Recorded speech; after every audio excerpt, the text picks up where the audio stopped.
Bismillahirrahmanirrahim. Alhamdulillahirabbil alamin wassalatu wassalamu ala sayyidina mursalin wa ala alihi washabihi ajmain, amma ba'du. Hadis pertama yaitu hadis tentang niat atau yang berawal innamal a'malu binniyati wa innamal likulli imri'in ma nawa. Hadis ini bisa dianggap atau bisa disebut dengan hadis niyah. Hadis niat, ya.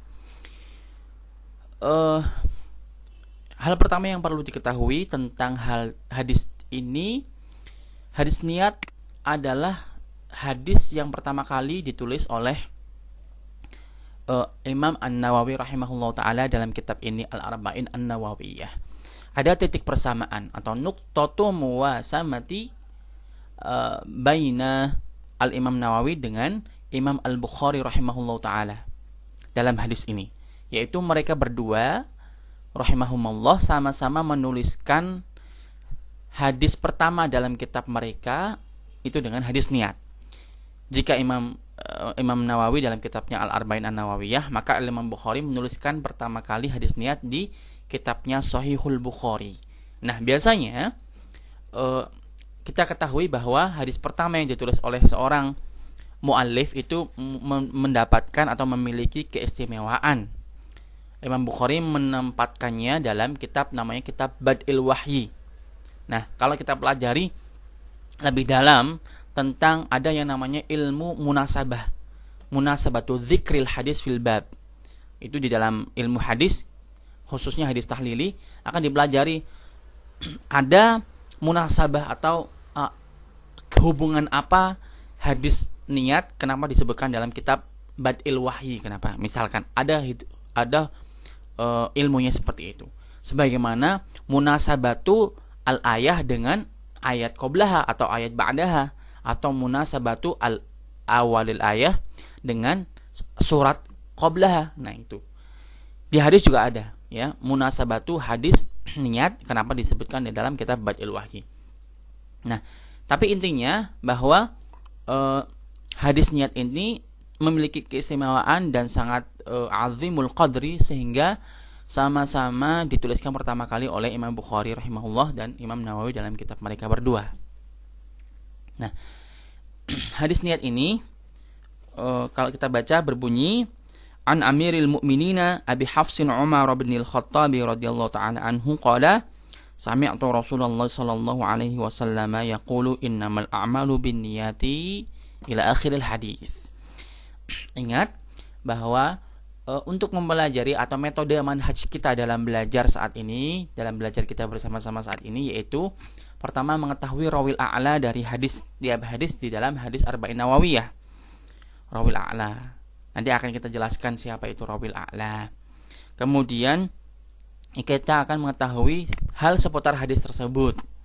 Kemudian kita akan mempelajari tentang penjelasan mufradat atau kosakata yang sedikit gharib atau sedikit asing bagi telinga kita. Ya, kemudian kita nanti akan mempelajari al-mustafad minal hadis, apa yang dapat kita ambil dari hadis. Itu saja. Jadi kita tidak perlu mengetahui banyak, tapi kita berusaha untuk menguasai hadis tiap hadis dengan sesuai dengan haknya. Yang pertama yaitu pengetahuan kita tentang rawil a'la. Ar-rawil a'la itu apa? Adalah rawi tertinggi dalam sebuah sanad hadis. Kita mengetahui bahwa setiap hadis itu memiliki jalur yang sampai dari Rasulullah SAW ke setiap para musannif. Jadi nanti ada istilahnya musanniful kitab atau mualliful kitab. Membuat kitab atau khususnya kitab riwayah yang berisikan hadis-hadis Rasulullah SAW, kemudian menyertakan sanadnya sendiri yang sampai kepada Rasulullah SAW. Nah, dalam sanad tersebut pasti ada beliau mengambil dari gurunya mengambil dari gurunya lagi, gurunya lagi mengambil dari gurunya lagi sampai kepada tabaqat tabi'in, sampai kepada tabaqat sahabat, sampai kepada Rasulullah SAW. Jika hadisnya itu marfu atau hadisnya itu dinisbatkan kepada perkataan atau perbuatan atau takrir Rasulullah atau sifat Rasulullah, maka rawil a'lanya adalah seorang rawi yang mengambil langsung dari Rasulullah Shallallahu Alaihi Wasallam. Namun jika hadis itu mauquf atau merupakan perkataan atau perbuatan sahabat saja atau tabi'in saja, maka rawil a'lanya adalah orang yang mengambil sebelumnya. Jika sahabat berarti rawil a'lanya tabi'in, jika tabi'in berarti rawil a'lanya tabi'ut tabi'in, dan seterusnya. Karena hadis niat ini merupakan hadis yang marfu, artinya merupakan perkataan dari Rasulullah Shallallahu Alaihi Wasallam, berarti rawil a'lanya adalah sahabat. Siapa itu? Umar bin Khattab radhiyallahu taala anhu, Al-Faruq. Nah, kita akan sedikit melihat biografi tentang Sayyidina Umar bin Khattab radhiyallahu taala anhu. Mempelajari atau berbicara tentang biografi atau at-tarjamah istilahnya, maka kita akan mengetahui ada istilahnya tarjamah mukhtasarah dan tarjamah tafsiliyah. Ya. Ada tarjamah yang secara global, ada tarjamah secara tafsili. Tarjamah apa? Artinya biografi. Biografi rawi ada yang biografi singkat, ada yang biografi yang detail, panjang. Dari mana kita ingin mengetahui biografi para rawi dalam sebuah hadis? Ya, misalkan ada satu hadis itu memiliki banyak sanad atau memiliki banyak rawi sampai kepada Rasulullah. Bagaimana kita cara mengetahui biografi setiap sanad sampai kepada Rasulullah tersebut atau sampai kepada sahabat? Ya, dengan melihat kepada kitab-kitab biografi rawi. Nah, kitab apa? Nah, itu dia. Yang membahas tersebut adalah ilmu rijal atau kutubur rijal. Kitab-kitab yang menyertakan di dalamnya, memaparkan tentang biografi setiap rawi. Ada kitab-kitab yang khusus memaparkan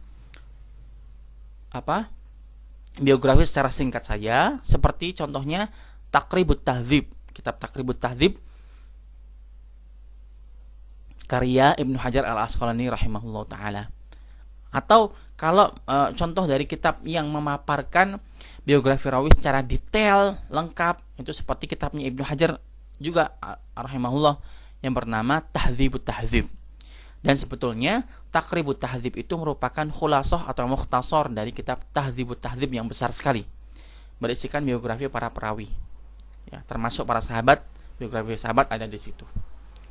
Ila akhir dzalika, pembahasan tentang kitab-kitab tersebut ada pembahasan dalam ilmu sendiri, yaitu ilmu Manahijul Muhadditsin, salah satu cabang ilmu dari ilmu hadis. Rawil a'la. Rawil a'la dari hadis ini yaitu Sayyidina Umar bin Khattab. Nama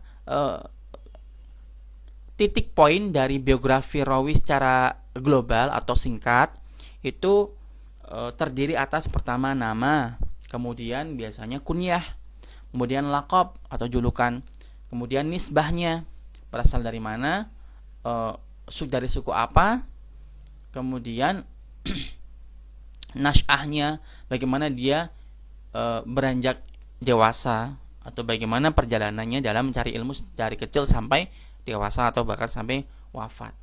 Tahun lahirnya kapan, tahun wafatnya kapan, belajar kepada siapa, artinya berarti syuyukhnya, guru-gurunya siapa saja, kemudian murid-muridnya siapa saja, kemudian sifat-sifatnya seperti apa, kitab-kitab yang telah buatnya itu apa saja. Nah, itu beberapa poin-poin tentang biografi singkat seorang rawi.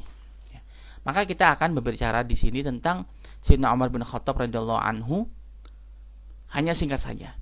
Namanya Sayyidina Umar bin Al-Khattab, ini ayahnya, bin Nufail, ini kakeknya berarti. Ini kakek-kakeknya ini. Bin Abdul Uzza bin Rabah bin Qars bin Razah bin Adi bin Ka'ab.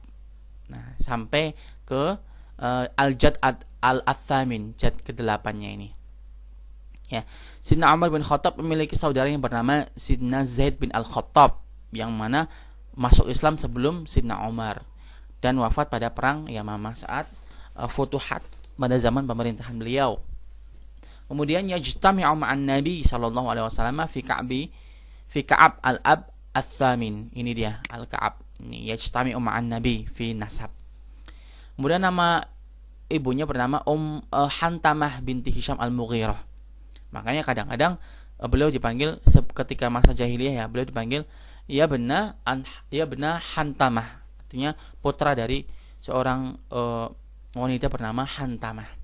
Beliau merupakan keponakan dari Abul Hakam bin Al-Mughirah. Abul Hakam itu saudaranya dari ibunya, sehingga beliau adalah keponakannya. Abul Hakam ini nama lainnya yaitu Abu Jahal. Nah, itu dia. Abul Hakam. Makanya nanti Rasulullah SAW akan mendoakan bagi Sidna Umar, ya, Allahumma a'izal Islam bi ahabbi ar-rajulaini ilaika, bi Umar ibn al-Khattab atau bi Abil Hakam ibn al-Mughirah, ibn Hisham bin Mughirah. Nah, kemudian beliau lahir di Makkah setelah Amul Fil, ya, kejadian pasukan yang berkajah menyerang Ka'bah 13 tahun setelah Amul Fil, ya. Kemudian beliau masuk Islam pada tahun 6 Bi'tsah, atau katanya 5 Bi'tsah, artinya setelah 5 tahun atau 6 tahun Rasulullah diangkat sebagai Nabi SAW, beliau baru masuk Islam. Dan waktu itu usianya 26 tahun, berarti masih muda. Wa anna islamahu ba'da arba'ina rajulan wahida ashar imra'atan. Setelah 40 laki-laki dan 11 perempuan yang masuk Islam, baru Sayyidina Umar masuk Islam. Suatu ketika ceritanya adalah ketika Sayyidina Umar radhiyallahu taala anhu masih belum masuk Islam, beliau merupakan safir Quraisy wa munafiru anha. Artinya merupakan orang yang penting bagi kaum Quraisy. Kaum Quraisy memang memiliki posisi yang sangat terhormat di antara kabilah-kabilah Arab, yaitu apa? Yaitu memiliki kesempatan untuk menjaga dan hidup di samping Ka'bah al-Musyarrafah. Artinya Ka'bah itu meskipun dijaga oleh Quraisy, tapi bukan milik Quraisy, tapi milik semua kaum Arab. Tapi mereka memiliki keutamaan untuk hidup dan tinggal di mana Ka'bah itu berada, dan menjaganya dan merawatnya. Nah, Sayyidina Umar bin Khattab radhiyallahu taala anhu sebelum beliau masuk Islam, beliau sudah disegani oleh kaum Quraisy. Kenapa? Karena kecemerlangan akalnya. Beliau hafal banyak syair. Kemudian beliau memang tegas dalam kebenaran dan tegas dalam kebatilan. Tidak takut dengan kebatilan. Beliau sangat kuat. Bahkan orang-orang pada takut untuk beradu badan dengan Sayyidina Umar bin Khattab radhiyallahu taala anhu. Bahkan dalam hadis disebutkan setan saja takut dengan Sayyidina Umar. Ketika Sayyidina Umar berjalan pada sebuah jalan, maka setan akan mencari jalan lain yang tidak ditapaki oleh Sayyidina Umar radhiyallahu anhu. Itu dia. Nah, pada suatu ketika Sayyidina Umar itu sangat marah karena adanya Rasulullah SAW, ya, sebelum masuk Islam maksudnya. Karena Rasulullah lah yang memecah belah hubungan antara ayah dan anak, keluarga pada saat itu kafir Quraisy. Pada saat itu Sayyidina Umar ingin menghakimi Rasulullah SAW, seakan-akan ingin membunuhnya. Dalam perjalanan, maka beliau dihentikan oleh membawa pedang, ya. Beliau dihentikan oleh salah seorang laki-laki dari Bani Zuhrah. Wahai Sayyidina Umar, wahai Umar, kamu hendak kemana? Saya hendak menghakimi ini Muhammad, katanya. Jika kau ingin menghakimi, maka hakimi dulu saudaramu dan adik perempuanmu, Fatimah bintil Khattab, dan suaminya yaitu siapa? Sa'id, ya, bin Zaid, yang merupakan salah satu dari al-Asyarah al-Mubasysyirin bil Jannah. Dan juga hakimi juga saudaramu yaitu Zaid bin Khattab. Sesungguhnya mereka bertiga itu sudah masuk Islam. Nah, kemudian singkat cerita, marahlah Sayyidina Umar, kemudian berusaha untuk riwayat ini, ya, cerita ini memang ada riwayatnya. Kita bisa melihat dalam syarah Al-Arba'in Awawiyah karya Imam Asy-Syabrakhiti, ya. Riwayatnya memang benar-benar ada, ya, menceritakan dengan lengkap. Pada saat itu Sayyidina Umar langsung menuju kepada rumah adik perempuannya yaitu Fatimah binti Al-Khattab.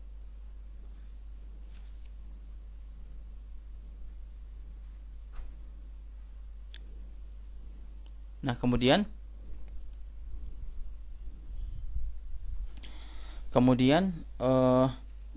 sesampai di rumah Fatimah binti Al-Khattab dengan suaminya, mereka mendengar Sayyidina Umar mendengar bisikan-bisikan dari Al-Qur'an, bisikan-bisikan Al-Qur'an yang dibacakan oleh Khabbab. Membacakan kepada Sayyidah Fatimah binti Al-Khattab dengan Sa'id bin Zaid. Kemudian marahlah Sayyidina Umar, ya kan? Sayyidina Umar ini marah dan akhirnya masuk ke rumah, ya, menemukan mereka sedang membaca Al-Qur'an. Singkat cerita, Sayyidina Umar itu membaca lembaran atau sahifah yang berisikan Al-Qur'an, yaitu surat Thaha. Ya kan, surat Thaha. Kemudian setelah mengetahui di dalamnya itu ada Khabbab yang membacakan Al-Qur'an, kemudian Khabbab ini setelah Sayyidina Umar itu merasa terkagum dan terkejut dengan isi Al-Qur'an, Thaha ma anzalna 'alaika Qur'ana litashqa ila akhir al-ayah. Kemudian Sayyidina Umar itu seperti merasa terhidayahi, mendapatkan hidayah. Kemudian disampaikan kepada Sayyidina Umar bahwasanya absyir ya Umar, fa inna Rasulullah sallallahu alaihi wasallam qad da'a fika, intinya seperti itu ya. Qad da'a fika Allahumma a'izzal Islam bi ahabbi ar-rajulaini ilaika bi Umar bin Al-Khattab, kata ini doa dari Rasulullah SAW, bi Umar bin Al-Khattab au bi Amr ibn Hisham, yaitu Abul Hakam bin Hisham, ya, yang mempunyai nama lain Abu Jahal. Kemudian Allah memilih Sayyidina Umar bin Khattab radhiyallahu taala anhu. Seperti itu, langsung Sayyidina Umar masuk Islam. Singkat ceritanya seperti itu. Itu doanya Nabi sallallahu alaihi wasallam. Kemudian Sayyidina Umar ini ahamu a'malihi, beliau merupakan khalifah yang kedua setelah Sayyidina Abu Bakar As-Siddiq radhiyallahu taala anhu. Ya. Beliau orang yang pertama kali diberi lakab dengan Amirul Mukminin. Kalau sebelumnya Sayyidina Abu Bakar lakabnya apa? Lakabnya adalah Khalifatul Rasulillah. Ketika khalifah kedua, thaqulat ala lisani atau alsinati as-sahabah khalifati Rasulillah. Makanya agak sulit ya. Makanya kemudian diberi julukan Amirul Mukminin. Siapa yang memberi julukan Amirul Mukminin? Katanya memberi julukannya adalah Adi bin Hatim dan Labid bin Rabi'ah. Ketika pulang dari Irak, pulang dari Irak itu saat itu sedang sedang futuhat Islamiyah ke Persia dan Romawi, ya, yang dipimpin oleh Al-Muthanna saat itu. Nah, katanya juga yang memberikan julukan Al-Mughirah bin Syu'bah. Kemudian beliau juga ridho dengan apa yang diberikan julukan kepada beliau Amirul Mukminin, sehingga beliau dikenal dengan Amirul Mukminin. Beliau juga orang yang pertama kali membentuk asyurtoh, ya, pasukan, dan memberikan gaji, ya, untuk para pasukan untuk kebutuhan mereka. Awaluman katabat tarikh al-hijri dan juga awaluman ansya'ad diwan wal waqaf. Beliau juga orang yang pertama kali memiliki inisiatif untuk mendirikan Baitul Mal, karena Baitul Mal itu atau uang muslimin yang dihasilkan dari rampasan perang misalkan, itu dimanfaatkan untuk para kaum muslim. Kemudian dalam pemerintahannya juga berhasil membuka Syam, kemudian membuka Baitul Maqdis. Kemudian beliau sholat di dalamnya, sholat di mana Rasulullah SAW sholat ketika di Baitul Maqdis, peristiwa Isra Mi'raj.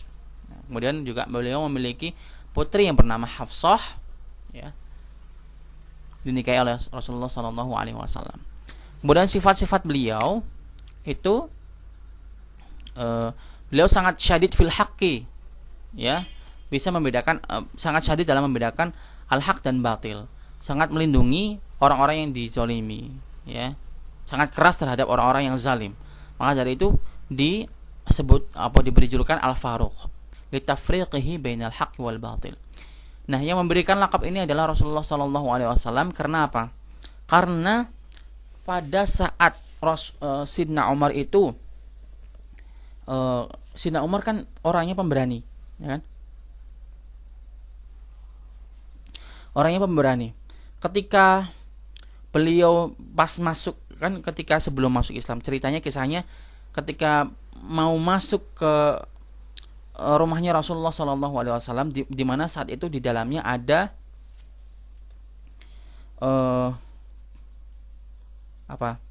ada Sidna Hamzah bin Abdul Muthalib, paman Nabi yang sudah masuk Islam. Kemudian ada beberapa sahabat seperti Ammar bin Yasir, ada Sidna Ammar bin Yasir, ada Sidna Abu Bakar As-Siddiq radhiyallahu taala anhu dan yang lainnya. Pada saat itu ketika Sidna Umar mau masuk, ya,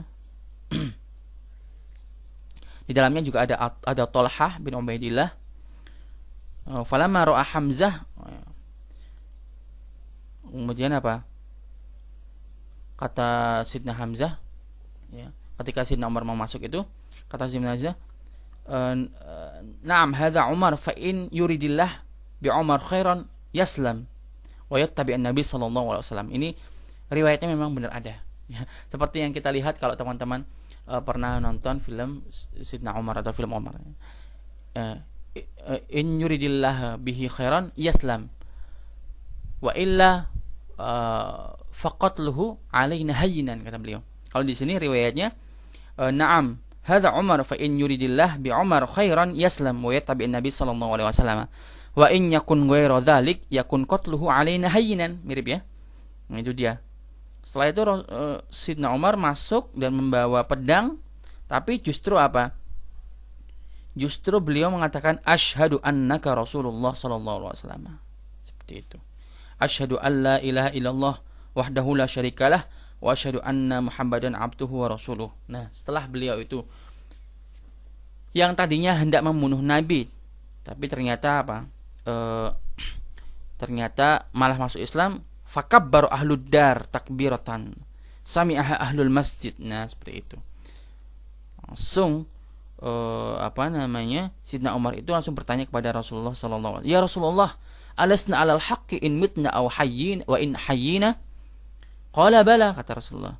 "Walladzi nafsi biyadihi innakum 'alal haqqi in mittum aw hayyitum," kata Rasulullah. Qala fa fima al-ikhtifa? Kenapa kita bersembunyi-sembunyi pada saat itu? Masih bersembunyi, kata Sidna Umar. Setelah itu mereka keluar dengan dua saf.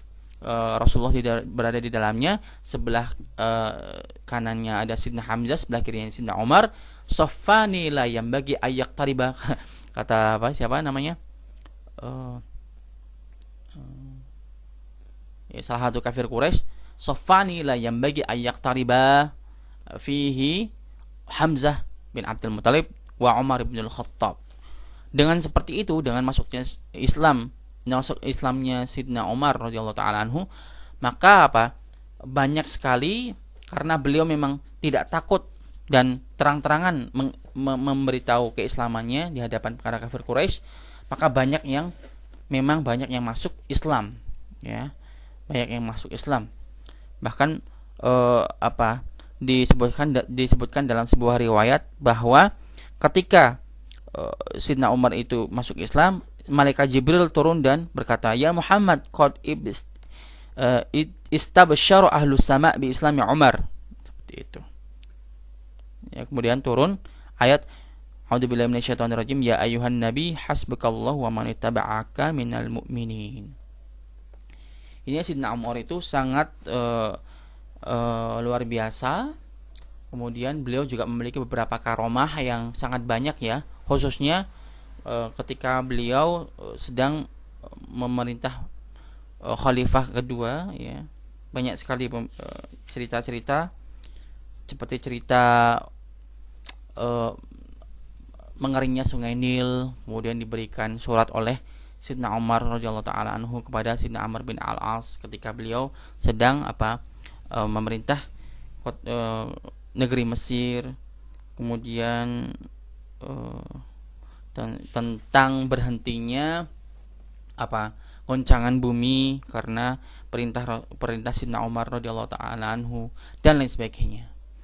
Nah, kemudian beliau juga mustajabud doa karena banyak sekali surat-surat dari ayat Al-Qur'an Al-Karim yang memang turun menyesuaikan sesuai dengan perkataan atau pertanyaan atau sanggahan dari Sidna Umar ketika bersama Nabi Shallallahu Alaihi Wasallam. Kemudian hadis-hadisnya itu berapa? Apakah beliau meriwayatkan hadis? Iya, meriwayatkan hadis. Lebih dari 500 hadis yang diriwayatkan dari Rasulullah Shallallahu Alaihi Wasallam. Kemudian wafatnya kapan? Ditusuk oleh Abu Lu'lu'ah Al-Majusi ketika di rakaat pertama, ketika sedang bersolat subuh di Madinah pada tahun 26 Hijriah, ya, bulan Zulhijjah. Kemudian setelah 3 hari wafat, ya, tahun 23 Hijriah, usianya 63 Hijriah.